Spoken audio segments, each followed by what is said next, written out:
दुनिया भर के नेता चुनावों में जीत के लिए लोगों से लुभावने वादे करते हैं। चुनाव आते ही वो लोगों को अपनी तरफ करने के तरीके इजाद करते हैं।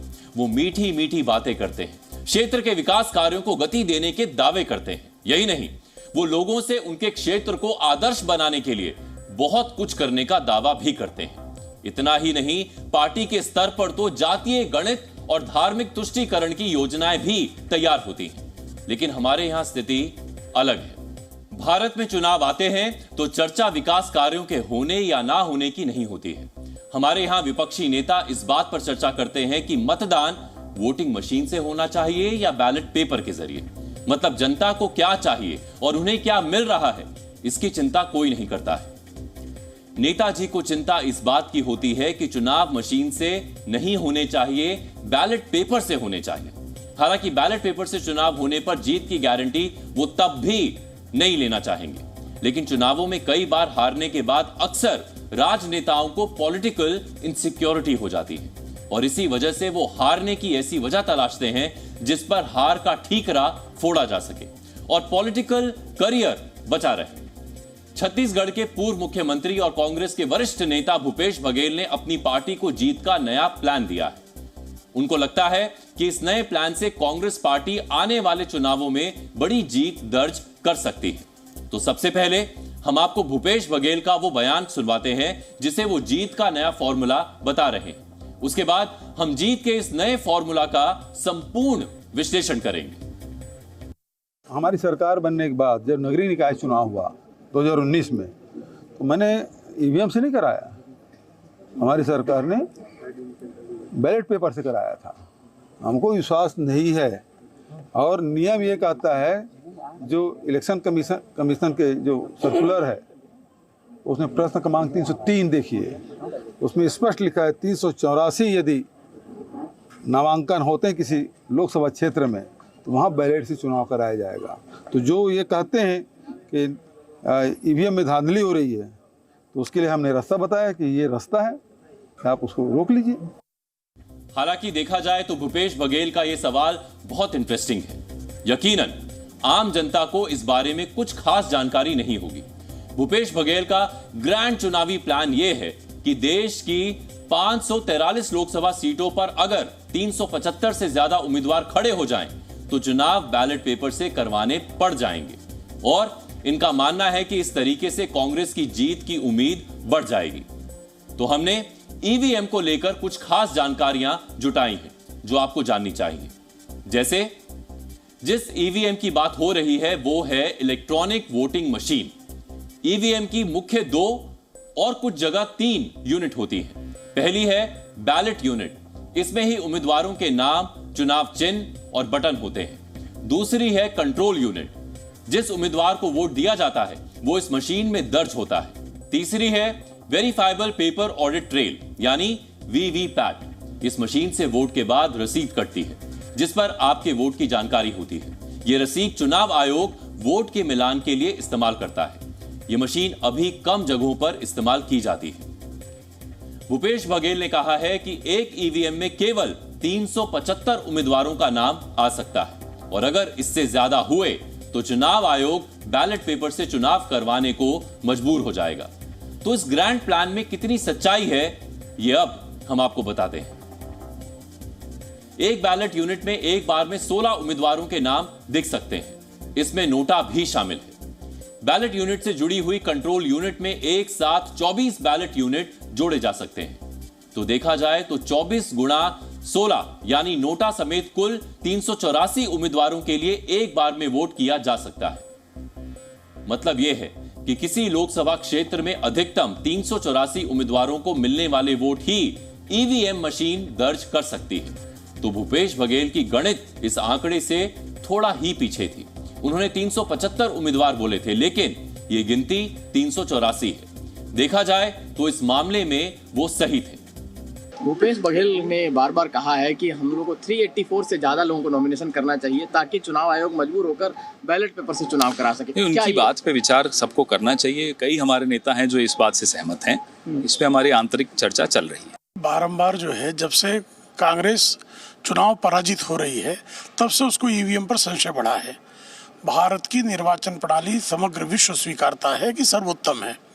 अब ऐसे में बारंबार जो है डिस्टरबेंस करके भी कांग्रेस को हासिल कुछ नहीं होना है।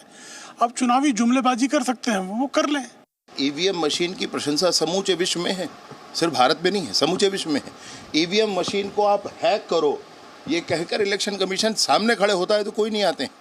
और आपकी स्वयं की जब बड़ी बम्पर सरकार बनती है तब भी ईवीएम ठीक होता है, और जब भी आपको चुनाव लड़ना होता है तब ईवीएम खराब हो जाता है। ऐसे दोहरे मापदंड नहीं होने चाहिए, ऐसे करके जनता को भ्रमित नहीं करना चाहिए। लेकिन भूपेश बघेल ने कांग्रेस को जीत का जो फॉर्मूला बताया है उसने हमें भी सोचने को मजबूर कर दिया। सवाल यह है कि अगर किसी लोकसभा क्षेत्र में 384 से ज्यादा उम्मीदवार हो तो क्या चुनाव आयोग सच में वहां बैलेट पेपर से चुनाव करवाएगा? मान लेते हैं कि अगर किसी क्षेत्र में 385 उम्मीदवार चुनावी मैदान में उतर गए तो उस एक उम्मीदवार का क्या होगा? उसके लिए तो ईवीएम में वोटिंग की जगह ही नहीं बन पाएगी। हमने इस मामले पर पूर्व मुख्य चुनाव आयुक्त से बात की। ईवीएम थर्ड जनरेशन यानी M3 से इस बार लोकसभा चुनाव हो रहे हैं। पूर्व चुनाव आयुक्त ओपी रावत साहब मेरे साथ मौजूद हैं। सर, भूपेश बघेल ने जो कहा वो शायद आपने सुना होगा। वो कह रहे हैं कि 375 से ज़्यादा यदि कैंडिडेट हो जाते हैं तो बैलेट पेपर से वोट कराए जाते हैं। नियम क्या कहते हैं? नियम के बजाय इसमें तकनीकी कंस्ट्रेंट है कि जो नई ईवीएम है जो अभी आजकल उपयोग में आ रही है उसमें 24 बैलेट यूनिट लगाने की व्यवस्था है। एक बैलेट यूनिट में 16 स्लॉट होते हैं कैंडिडेट्स के लिए और एक उसमें नोटा का निकल जाता है।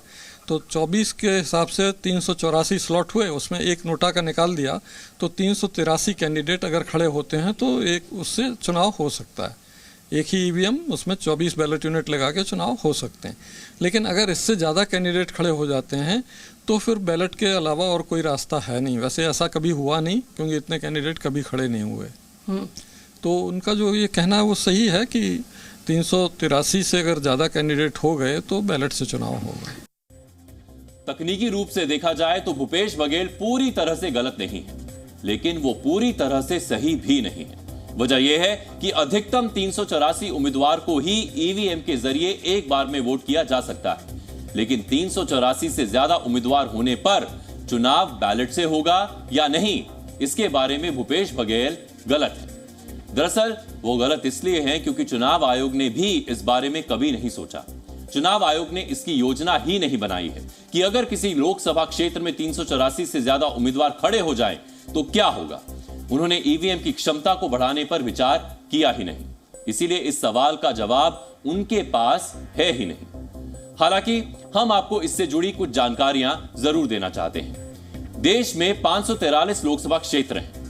हर लोकसभा क्षेत्र में अगर अधिकतम 384 उम्मीदवार खड़े हो गए तो देश में कुल 2,08,512 उम्मीदवार चुनाव मैदान में उतर जाएंगे।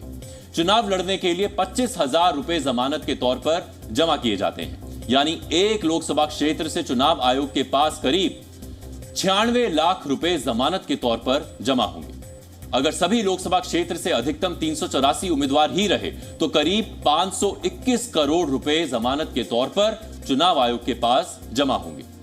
जब किसी उम्मीदवार को चुनाव में डाले गए कुल वोट के 17% से भी कम वोट मिलते हैं तब उस स्थिति में जमानत जब्त हो जाती है। अगर चुनावी पार्टियां विरोधी को हराने या बैलेट पेपर से वोट कराने की उम्मीद में कैंडिडेट की संख्या 384 के पार ले जाएंगी तो चुनाव आयोग के पास इस नई स्थिति से कमाई के अवसर भी बन सकते हैं। खैर, यह तो आंकड़ेबाजी हुई, लेकिन सच्चाई यह है कि कांग्रेस पार्टी वर्ष 2014 में मिली हार के बाद से ही परेशान है। वो लगातार अपनी हार का ठीकरा ईवीएम पर फोड़ती रही है। कांग्रेस पार्टी ने हार के बाद एक तरह से ईवीएम के खिलाफ मोर्चा सा खोल दिया है।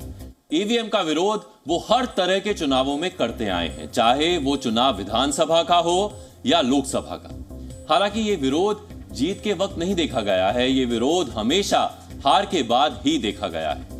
अभी कुछ दिन पहले राहुल गांधी ने अपनी भारत जोड़ो न्याय यात्रा के दौरान मुंबई में ईवीएम का सहारा लेकर प्रधानमंत्री नरेंद्र मोदी पर निशाना साधा था।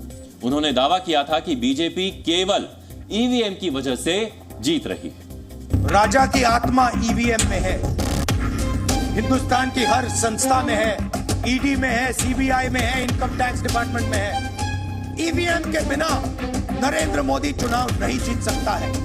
सिस्टम नहीं चाहता कि ईवीएम की गिनती हो जाए, क्योंकि ये सिस्टम आपके धन को चोरी करने का सिस्टम है।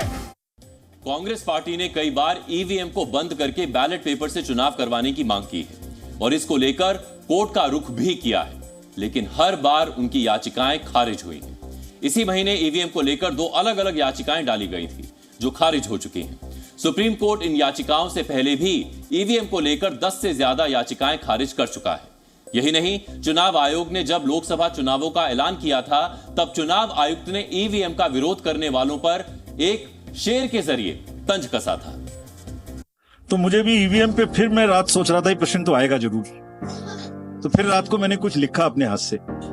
अधूरी हसरतों का इल्जाम, अधूरी हसरतों का इल्जाम हर बार हम पर लगाना ठीक नहीं। ये ईवीएम कह रही है, मैं नहीं कह रहा हूं।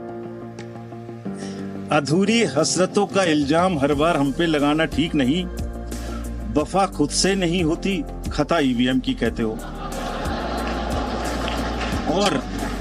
और बाद में गोया जब परिणाम आता है तो उस पे कायम भी नहीं रहते, आप ही के पक्ष में रिजल्ट आ जाता है। ये क्या बात है भाई? कितने दिन? EVMs are 100% safe, 100% sure, we know now. वैसे देखा जाए तो ईवीएम को लेकर भूपेश बघेल की बात में दम है। ऐसा नहीं है ये बयान अचानक से दिया हुआ कोई बयान है, ये एक सोची समझी रणनीति का हिस्सा हो सकता है।